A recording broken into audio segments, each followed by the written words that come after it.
Hello hello, j'espère que vous allez bien. Moi je suis trop contente de vous retrouver dans une nouvelle vidéo où je vais répondre à toutes les questions possibles et inimaginables autour de mon école. Si vous ne me connaissez pas, moi je m'appelle Maîtresse Marie Martina, j'ai 27 ans et je suis en train de monter une école en Floride, une école bilingue internationale à Orlando plus précisément. Et j'ai vu que le projet vous intéressait vraiment beaucoup, vous êtes énormément à m'avoir posé plein de questions sur mes différents réseaux sociaux. C'est pourquoi je vais faire une seule vidéo où je vais répondre à toutes vos questions, ça sera beaucoup plus simple et pour vous et pour moi. Si ce n'est pas déjà fait, je vous invite à vous abonner à ma chaîne et à activer la cloche pour ne rien louper. Ok, j'ai essayé de répertorier toutes les questions en fonction des différents thèmes, même si ça reste toujours dans l'ouverture d'école. La première question, et c'est celle que j'ai reçue le plus, pourquoi est-ce que j'ai décidé d'ouvrir une école? Qu'est-ce qui m'a inspiré ou motivé justement à me lancer dans ce projet? Et quelle est la vision ou les valeurs derrière cette école? Alors pourquoi est-ce que j'ai décidé d'ouvrir une école? À partir du moment où j'ai su que j'allais être professeur des écoles, j'ai toujours su que je voulais enseigner à l'étranger et ouvrir mon école. Voilà, à la fin c'était le but. Après, je le voyais pas d'aussitôt. J'aurais aimé, dans le meilleur des cas, enseigner 2 ans en France et 3 ans aux États-Unis avant d'avoir un poste de direction et m'impliquer dans une ouverture d'école qui, voilà, ça engage beaucoup de personnes, ça engage beaucoup d'argent, c'est un énorme projet. Même moi qui étais déjà un peu dans le truc, je m'imaginais pas à quel point ça allait être un processus aussi long, compliqué. Et pourquoi j'ai voulu monter mon école tout court? Parce que ce qui est proposé dans les écoles, que ce soit dans le public, dans le privé, sous contrat, hors contrat, j'arrivais plus vraiment à m'identifier dans les valeurs qui étaient proposées. Pour dire la vérité, donc pourquoi j'ai pas commencé à enseigner aux États-Unis? Ça, si vous avez regardé ma première vidéo, vous avez vu un peu tout le parcours chaotique. Et en fait, c'est juste trop chiant pour les entreprises ici, pour les écoles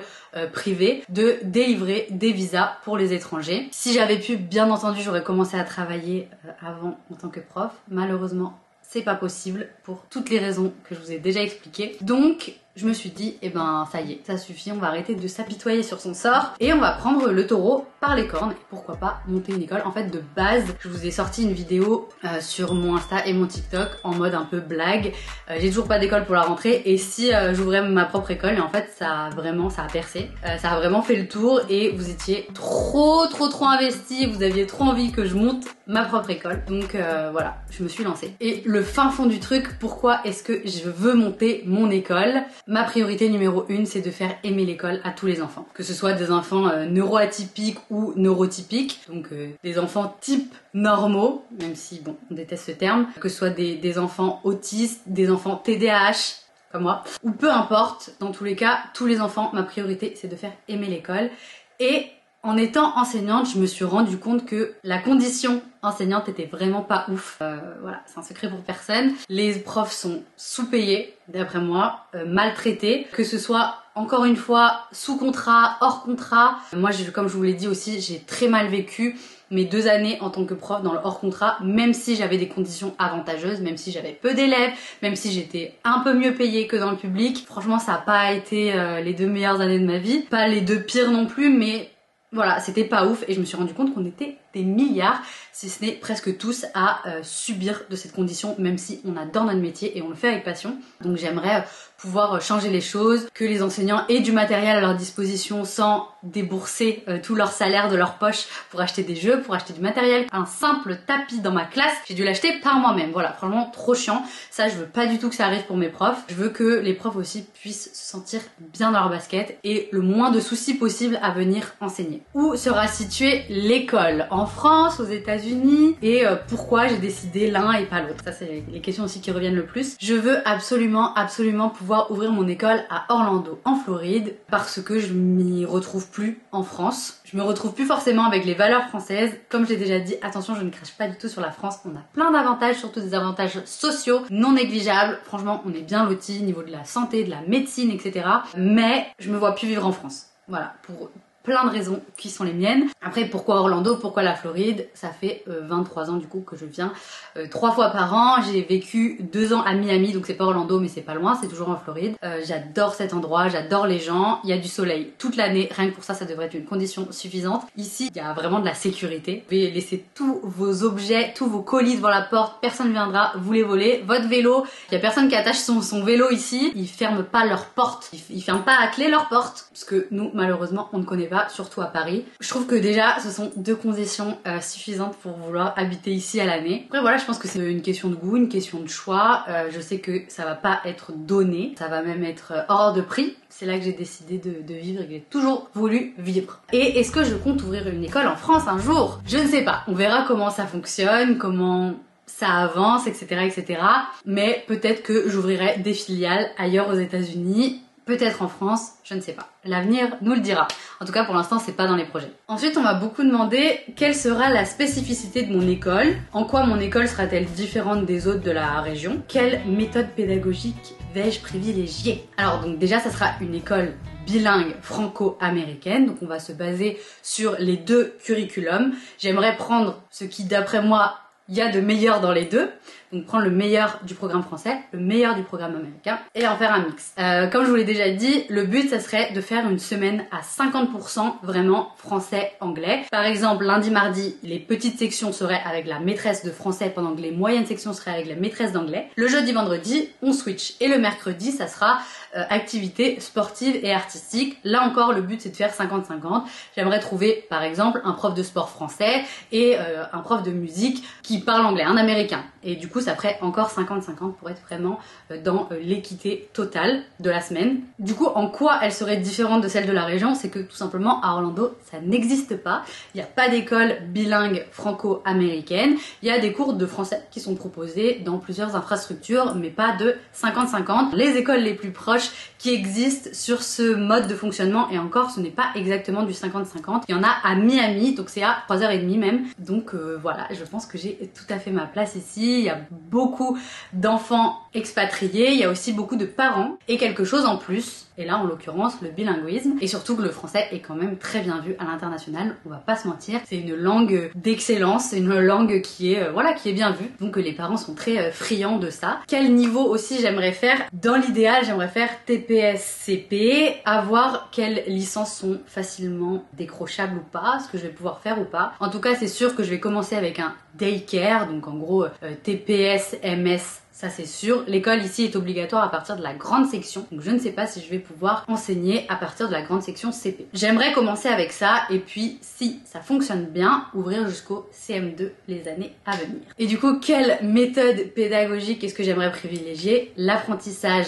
par le jeu et par la bienveillance, tout ce que je prône à travers mes réseaux finalement. Le but c'est vraiment d'apprendre en s'amusant, ça c'est vraiment, ça fait partie intégrante de la culture américaine qu'on a un petit peu moins dans la culture française. Mais après le but c'est pas non plus de faire n'importe quoi toute la journée, il y a vraiment des programmes nationaux à suivre et surtout les programmes français qui je trouve sont quand même bien faits, qui n'ont pas ici avant la grande section finalement. En fait, comme l'école n'est pas obligatoire avant la grande section, il n'y a pas de curriculum vraiment extrêmement bien ficelé. Donc ça c'est le plus du français, et le plus du coup des États-Unis c'est d'apprendre en jouant. Donc le but c'est de combiner les deux. Après j'aimerais aussi faire suivre à mes enseignants des formations en continu pour pouvoir accompagner du mieux possible tous les élèves dans leur individualité et pouvoir faire des programmes un peu à la carte et adaptés pour chacun de nos élèves. Et du coup le but ça serait qu'il soit 15 par classe maximum, entre 10 et 15.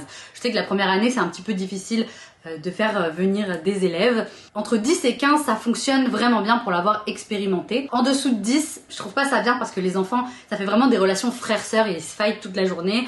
Au-dessus de 15, ingérable. Je sais qu'il y a des maîtresses qui y arrivent très bien, encore une fois, mais pour pouvoir s'occuper au mieux des enfants, il faudrait qu'ils soient 15 maximum. Pourquoi une école bilingue? Comment équilibrer les deux langues? Bon ça j'y ai un peu répondu. On est aux États-Unis, donc les enfants qui sont sur le sol américain doivent savoir et maîtriser, d'après moi, l'anglais. Surtout que l'anglais c'est une langue internationale, tous les enfants en auront besoin quand ils seront adultes. Moi j'ai appris l'anglais un peu sur le tard, même si je venais très souvent ici, j'étais tellement timide qu'en fait c'est mes parents qui parlaient pour moi. Donc j'ai appris vraiment que quand je suis venue à Miami, mais j'avais déjà 22 ans, on peut pas acquérir tous les sons, toutes les façons de voir la langue quand on a dépassé 16 ans. En fait, jusqu'à 16 ans, notre oreille n'est pas fermée au son et on peut entendre et distinguer les sons de toutes les langues. À partir de 16 ans, cette capacité diminue ou en tout cas s'arrête presque même en fait complètement, et c'est pour ça qu'on n'a pas vraiment un très bon accent et du coup on apprend moins bien. Je trouve un cadeau pour eux que de les rendre bilingues dès le plus jeune âge, et personnellement j'ai vu les effets positifs dans mes classes internationales où les enfants étaient bilingues, trilingues, quadrilingues dès 3 ans, et franchement c'est magique et c'est que du plus pour eux. Il y a aussi plein d'études en neurosciences qui prouvent que plus les enfants acquièrent des langues petits, plus ils vont développer leur cerveau et devenir meilleurs dans le bon sens du terme dans d'autres matières. Ça sera moins difficile pour eux, par exemple, d'appréhender les mathématiques, d'appréhender les sciences, de développer leur côté artistique. En fait, les langues permettent cette ouverture au monde et de développer vraiment leur cerveau dans l'entièreté, et du coup, encore une fois, ce n'est que du plus pour eux. Quel sera le programme scolaire? Là aussi, j'y ai un petit peu déjà répondu, donc 50-50 curriculum français, curriculum américain. Le but, c'est aussi de s'associer à l'éducation nationale. Donc j'ai eu un rendez-vous avec la conseillère du ministère de l'éducation nationale qui a été adorable, avec qui on a beaucoup discuté. Je vais aussi entrer en contact avec le ministère des Affaires étrangères et le consulat de France de Floride pour pouvoir avoir toutes les accréditations possibles pour, de notre côté, avoir aussi une certaine légitimité. On ne fait pas apprendre n'importe quoi à nos élèves, mais aussi de suivre vraiment un programme déjà préétabli qu'on pourra arranger à notre sauce en mixant encore une fois les deux programmes. Donc je trouve que ça aussi c'est une force non négligeable et ça sera que du plus pour notre école. Quelles sont les qualifications que j'attends chez mes futurs enseignants que je vais recruter? Comment je vais faire pour les recruter? Alors déjà, je tenais à vous remercier pour tous les CV que vous m'avez envoyés. Franchement, je vais en recevoir une 50aine par jour et je pèse mes mots entre ma boîte mail, mes réseaux sociaux. Vous m'envoyez plein de CV, donc je suis trop contente, c'est que le projet vous intéresse. D'un autre côté, je suis un peu triste parce que je me dis que il y a de plus en plus d'enseignants français qui sont malheureux et qui ont envie de partir voir autre chose. Du coup, dans l'immédiat, je n'ai pas encore ouvert la phase de recrutement. J'attends bien évidemment d'avoir déjà investi dans une école. Ça sera la question suivante. Mais du coup, comme je postule pour un visa E2, un visa investisseur, je dois employer un maximum de ressortissants américains. Donc déjà, toutes les maîtresses qui vont enseigner l'anglais seront américaines. Je vais devoir privilégier les enseignants français qui habitent déjà aux États-Unis, soit qui ont déjà la carte verte, soit qui sont mariés avec un Américain. Franchement, ça m'embête de faire ça, je vous dis la vérité, parce que moi je n'ai pas été prise à cause de ce facteur là, mais d'un autre côté je n'ai pas le choix, sinon mon visa ne sera pas validé. Donc en priorité, bien évidemment, je ferai des entretiens pour des personnes qui vivent déjà sur le sol américain, malheureusement. Et puis après, bon, c'est quand même des qualités exceptionnelles. Il n'y a pas 150 000 personnes qui vivent aux États-Unis qui sont français et qui ont des diplômes pour enseigner le français. Bon, je serai quand même à la recherche en tout premier de Master FLE, français langue étrangère, pour enseigner le français. D'avoir le concours de l'éducation nationale, le CRPE, c'est très bien, mais c'est différent, je trouve, d'enseigner le français à des petits français que d'enseigner le français à des étrangers. Donc ça sera ma recommandation numéro 1. Après, bien sûr, si la personne est déjà sur le sol, comme je viens de vous le dire, ça m'arrangerait. Je peux quand même faire des visas J1, mais en fait le problème des visas J1, c'est que vous pouvez rester que 1 an dans mon école. Vous êtes obligé de repartir en France, puis après vous pouvez peut-être ou pas revenir, mais le but c'est de garder la même équipe, de faire une équipe qui reste aux États-Unis et pas qu'ils soient obligés de faire des allers-retours et que les enfants soient obligés tout le temps de changer. Du coup, ça m'emmène à la question suivante: où est-ce que je vais faire cette école? En fait, le problème d'Orlando, c'est qu'il y a beaucoup de demandes et très peu d'offres de locaux commerciaux. Encore une fois, locaux commerciaux, une école ne sera pas un local commercial, mais là où on peut en tout cas exercer. Donc il m'a été suggéré d'investir dans une maison à usage mixte. Ça veut dire que c'est une maison de base, mais qu'on peut soit garder en maison, soit transformer en local commercial, et du coup tout mettre aux normes pour les enfants, etc. Parce qu'ici c'est très compliqué, il y a beaucoup de normes pour la collectivité, que ce soit voilà pour un daycare ou pour une maison de retraite, c'est à peu près les mêmes choses, il faut tout mettre aux normes, les toilettes handicapées, les caches-prises, voilà. Donc je pense que ça sera plus simple d'acheter une maison, comme ça si jamais pour X ou Y raison ça ne fonctionne pas, ou je ne veux plus faire ça, ou peu importe, si ça doit s'arrêter, on pourra soit laisser comme tel pour quelqu'un qui voudra faire une école, soit retransformer et avoir plus de chances de revendre en tant que maison. Quel sera le rôle des parents dans l'école? Alors là ici ça fait aussi très partie de la culture américaine, les parents sont très impliqués dans l'univers de l'école, dans l'association des parents d'élèves, donc j'aimerais impliquer les parents comme j'avais déjà dans mon ancienne école, qui a beaucoup ici aussi, sont des applications où vous échangez avec les parents tout le temps et après de les impliquer au maximum si jamais ils ont des choses à proposer, s'ils veulent participer à des ventes de gâteaux, de ci, de ça, bien sûr ils seront toujours les bienvenus et je pense aussi que c'est très important d'être entièrement transparent avec les parents parce qu'ils nous laissent quand même la chair de leur chair, la prunelle de leurs yeux, donc c'est bien qu'ils puissent avoir quand même un droit de regard sur ce qui se passe dans l'école et je pense pas avoir la science infuse et voilà, de tout savoir sur tout. Donc s'ils ont des choses à proposer, des suggestions, des modifications, des ajouts, des retraits, bien évidemment ils auront le droit de parole et même encore plus, je pense que les parents pourront vraiment être un atout pour cette école. Quand est-ce que l'école compte ouvrir ses portes? Alors encore une fois, je ne sais pas quand est-ce que l'investissement pourra se faire, quand est-ce que j'aurai les fonds nécessaires pour ouvrir, mais dans le meilleur des cas, j'aimerais pouvoir ouvrir l'été 2025, donc l'été qui arrive, l'été prochain, pour commencer par un summer camp et pouvoir attirer les élèves en premier, soit d'ouvrir en août parce que l'école commence mi-août, le 12 août normalement ici, soit se caler sur le calendrier scolaire français et commencer début septembre. Voilà, mais dans l'idéal, 2025. Vous avez été aussi tellement nombreux à me demander comment faire pour inscrire nos enfants dans ton école. Alors pour l'instant, bien entendu, il n'y a encore rien de fait, je n'ai pas les locaux, je n'ai pas les enseignants, je n'ai rien du tout. Bien entendu, vous serez les premiers au courant quand ça sera le cas, quand vous pourrez vous inscrire, je le partagerai partout. Je vais aussi créer un site internet, tous les réseaux sociaux, que ce soit sur Instagram, TikTok, Twitter, LinkedIn, Facebook, tout ce qui est possible et inimaginable. Je vous partagerai toutes les infos de l'école avec Julie, les petites aiguilles de Julie qui va vraiment beaucoup m'aider dans le partage sur les réseaux sociaux. Après, je sais qu'ici, les inscriptions se font en février de l'année scolaire d'avant, donc février 2025. Très honnêtement, je pense pas être capable de pouvoir proposer des préinscriptions dès février, donc on verra quand est-ce que je pourrai le faire. Mais pour l'instant, ce n'est pas le cas. Voilà, je vous remercie d'avoir regardé cette vidéo. Si vous avez d'autres questions, n'hésitez pas à les laisser en commentaire. J'adore vous lire et pouvoir vous répondre. Ou vous pouvez aussi me contacter sur tous les réseaux sociaux possibles et inimaginables. J'essaye d'être le plus réactif possible et d'échanger avec vous parce que j'adore ça. En attendant la prochaine vidéo, moi je vous dis gros bisous.